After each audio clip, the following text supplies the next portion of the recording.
When the Republican Party was licking its multiple wounds after losing the 2012 election to Barack Obama, they dug in, went back to the literal drawing board and asked themselves how it all went so wrong. Why did they lose so badly? And what had to be done to turn things around come 2016? So GOP brass put together a report featuring more than 2,600 interviews with everybody from voters to fat cat donors. What they got back told them everything they did not want to hear because they knew it already. Republicans were a bunch of stuffy old men who spent too much time talking to themselves and didn't give a damn about new voters. So they took it all in stride and promised to change. Fast forward to right now, a massive failure, nothing learned, little accomplished, and now flailing about like a soon-to-be-dead carp. So where do they go from here? Let's dive deeply into the political animal and see if there's any way to resuscitate this evolutionarily challenged former beast. Welcome back the veteran Republican strategist and professor at Georgetown University, Bradley Blakeman. Also welcome back the veteran Democratic media strategist at Cate Communications, Franco Ripple. Gentlemen, let's begin there. And Bradley, I'm going to begin right here because it came out in Politico. Trump kills GOP autopsy. What I just quoted came right from that article. They didn't get it right. And then today, President Obama created Donald Trump, the op-ed from Bobby Jindal, Governor Bobby Jindal, in the Wall Street Journal. Come on, Brad. Let's stop this nonsense here. Republicans have to take responsibility, yes? Yes, absolutely. Look, I would love to blame President Obama, but President Obama is not to blame in this instance. It's the Republican Party. The fact that they even called it an autopsy tells you everything you need to know.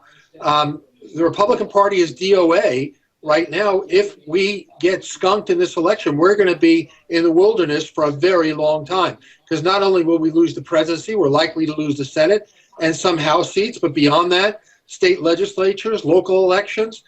We've let down the party by not listening to people, learning our lessons, revamping the party, restructuring, and getting new blood in the party, and most of all, governing with principle. Now, you said something in there. You said listening, and I'm going to bring Franco in on this because, Franco, let's be very honest here. The Democratic Party has their own problems as well. There are people saying that certainly not as explosive as the Republicans have right now because of all the people involved and because you still have two people instead of what used to be the 900 that were looking to be president at one point. But if we're talking about listening, is it not fair to say that the left also suffers a lot from failing to listen to people? That's what people are talking about Hillary Clinton right now.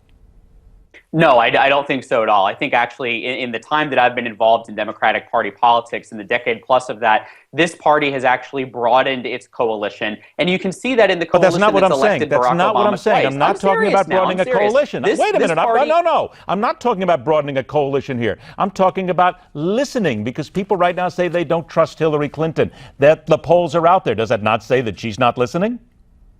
I don't think the polls actually say that. She continues to get pretty actually decent numbers on that metric. She gets vastly better marks on every other metric when it comes to being president, from experience to ready on day one to be commander-in-chief. I think people do trust her, and I think in a general election, the overwhelming majority of voters will trust her. But the real truth here is not about who the Democratic Party is or isn't listening to. The Democratic Party is listening. That's why its base has broadened, again, in the last 10 years that I've been working in it. I think the real problem here is that for 3+ decades, the Republican Party, the elite and the establishment of the Republican Party has used the grassroots in saying, yes, we listen to you when we actually don't. And what you're seeing now with Donald Trump, it's not about Donald Trump. Donald Trump is a vessel for a lot of people who are frustrated and are willing to destroy 150 years worth of work to create the Republican Party, which is, yes, in its death throes like a dying carp. Bradley, I got that out of Franco. Now you get to go ahead and respond. Yeah, you didn't get anything out of Franco. Franco deflected to the Republican Party. Look, the Democrats will rue the day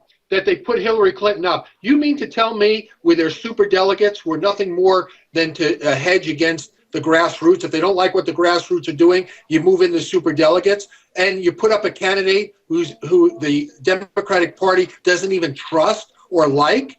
And by the way, I predict she'll win the FBI caucus. That's the biggest caucus she'll win and the most effect on delegates. The Democrats have been just as inept as the Republicans have been. So don't throw stones at Republicans when, Franco, you have your own problems in your own tent. I'm getting out of this one. Franco, go ahead. The math has not borne that out. The math has not borne that out. Hillary Clinton has Nobody's won. showing up Look, for primaries, Bernie Sanders needed to win the first 3 primaries to have a realistic mathematical shot at the nomination. He won one of the 3. Meanwhile, Hillary Clinton is cleaning his clock and is going to continue to rack up some serious wins in securing the nomination. She's trusted by the Democratic. It's not the system. Superdelegates haven't voted yet. We're talking about real average common people in these states who are voting for Hillary Clinton now in huge numbers. And when I talked earlier about broadening the coalition, those are the people who are voting for her. Okay, come up for air. Go ahead, Brad.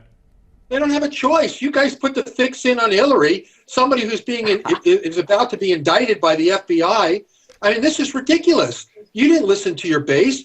Bernie Sanders, a socialist, is the person who's challenging the Democratic Party. He's not even party. He runs as an independent. You say you guys like I had a lot to do with it. Thank you for that. I appreciate it. I didn't have that much to do with it except for being a supporter of Hillary Clinton. That being said, it's not about the establishment putting in the fix for her. She's winning states. People are voting, just like in Republican primaries where Donald Trump is winning by 30%. She's winning states. How is it flawed? It's the same system that the Republicans are using, caucuses and primaries, and she's winning them. We don't put the fix in. We don't have people sitting in the back room ready to skew the election if we don't like the results of the primaries. And by the way, nobody's showing up to primaries because they're sick of the fix that's in. All right, gentlemen, I'm afraid I'm going to have to call timeout on this because, quite frankly, I'm going to let you guys roll on this one because this was probably the most entertaining thing we have had all week. But it makes some substance here because there are still people on the Republican side who say Donald Trump is it, regardless of anything he says, and people on the Democratic side who say Hillary Clinton is it, regardless of the fact that she's got that orange suit just in case she needs to wear it later on down the road. Okay, there we go. Franco Ripple, Bradley Blakeman, gentlemen, thanks so much for joining us. We'll talk to you again soon. From the GOP seeking to reinflate their brand to an NFL Deflategate. That's all coming up next right here on The Hardline.